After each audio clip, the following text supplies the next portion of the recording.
well. So, Lucy, we got to stop this nonsense.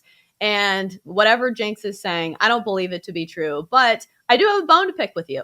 Lucy, why are you panicking? Boston sports fans had like what, 5 championships in the last 10 years? Tell me why there's some panic in Boston right now. I don't believe it. Yeah, so I'm panicking because almost panicking. This Red Sox team was supposed to be good. We were promised really hot bats. The pitching is okay. I mean, Evaldi is fine. He's a bright spot, but we were promised a team that can hit. This team is so pathetic. It is the greatest comedy on television right now. It is better than, I would rather watch the Red Sox than Young Sheldon, but it is up there with Young Sheldon in terms of just hilarity. Great show. Yeah, all the greats. The Red Sox right up there, because I am telling you, on Saturday, I watched that entire game, and Sunday, through both those games, through that rain delay, through all of it for hours, just watching to see how they're going to mess this up against the Baltimore Orioles. And you hit a grand slam and you still can't win. You still don't even have half the runs you need to win this game against the Baltimore Orioles.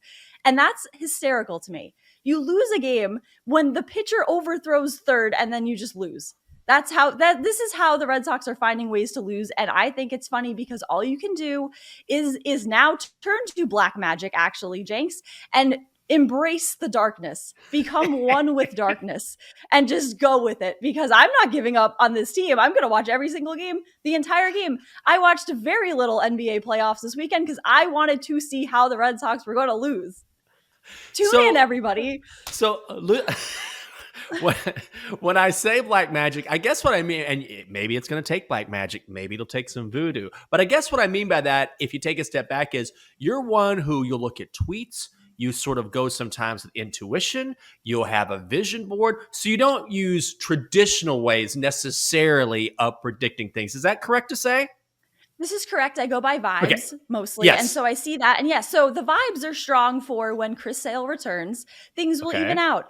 I just feel like by May 15th, this team is going to figure it out. So I am marking that day down as the day by that time, this team will turn it around. Could be tonight, could be tomorrow, could be any time before that day. But by that time, this team, people will say, oh, they are winning the World Series, isn't it?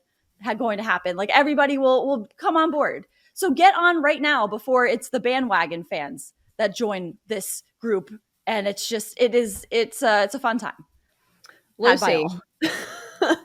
So I've got to ask, it was not a great weekend for Boston sports, as we have established. The Celtics lost.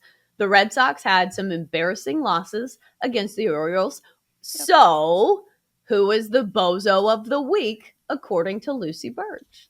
So I would say the bozo of the week would be maybe, you know what I'm going to say? I'm going to go Kyrie Irving, because this Bucks team has made the Nets look even worse, because the Celtics just swept the Nets, and now this is a big boy series. They're facing Giannis and Drew Holiday, and these are big boys. Like, this is the real deal right here. The Nets are an absolute joke, and the Celtics just swept them, but they can't beat the Bucks.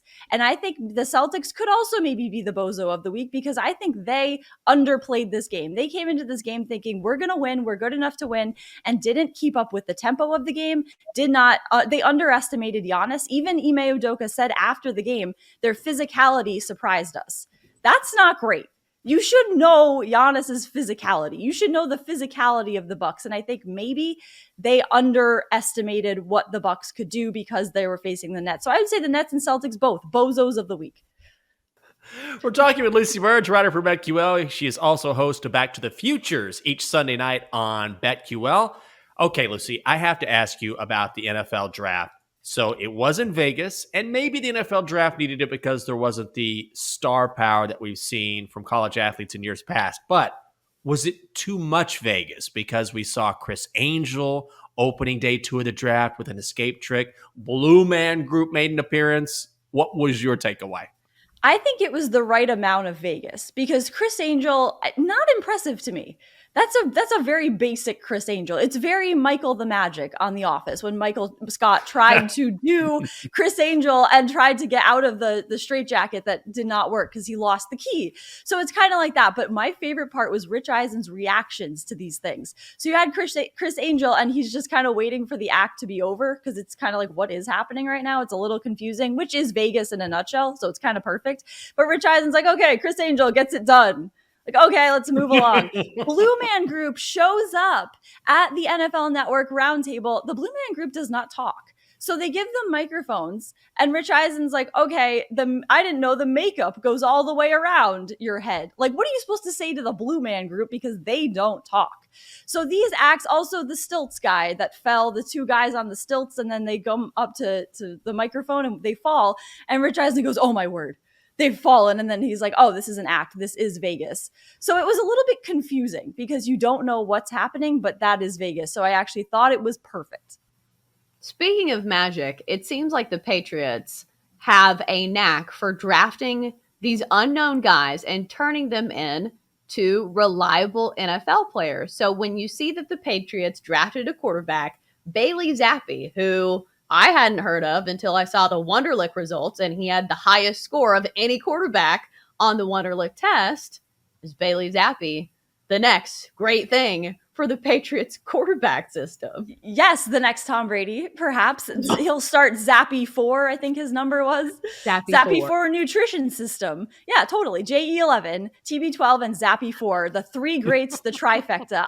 This could happen. This is the stuff Belichick sees that other people overlook. And I think that's why I'm not as mad about the draft as most people are. A lot of people very unhappy. There was a lot of backlash against Belichick for this draft, and I think it's just there weren't many big names.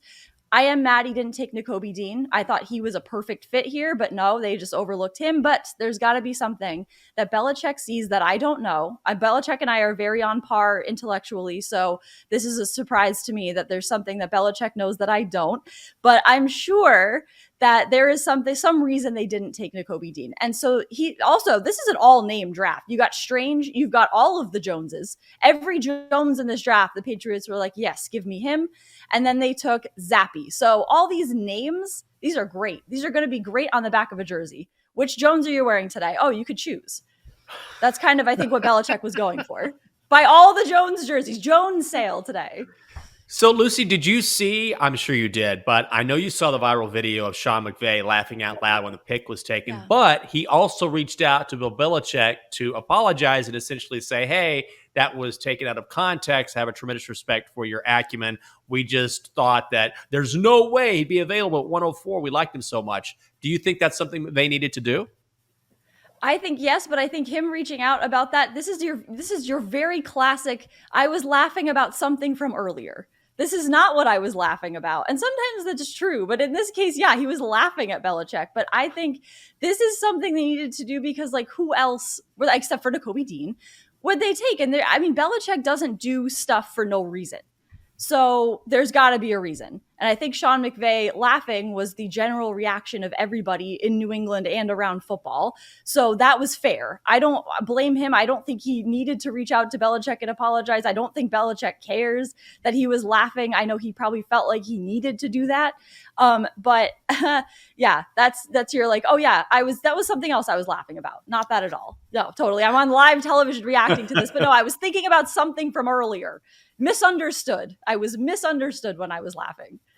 Yeah, no. Let's switch gears a little bit. And Lucy, do you have any plays for today? Yeah, so Red Sox money line. Definitely. No. I'll have to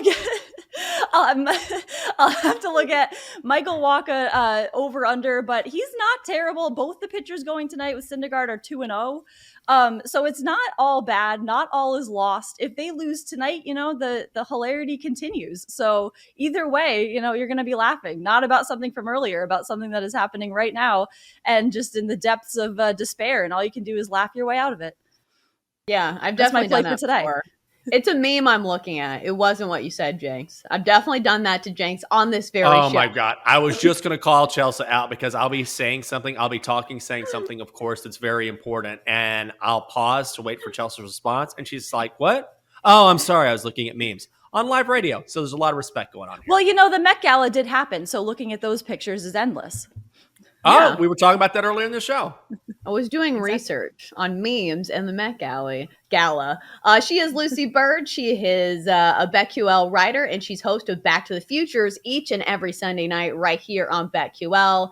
Lucy, best of luck with your Boston teams. Our heart really goes out to you for not winning a championship over the last 3 years. I really feel for you. Thanks for joining us. Thank you. I do appreciate your well wishes as always. Thank you very much.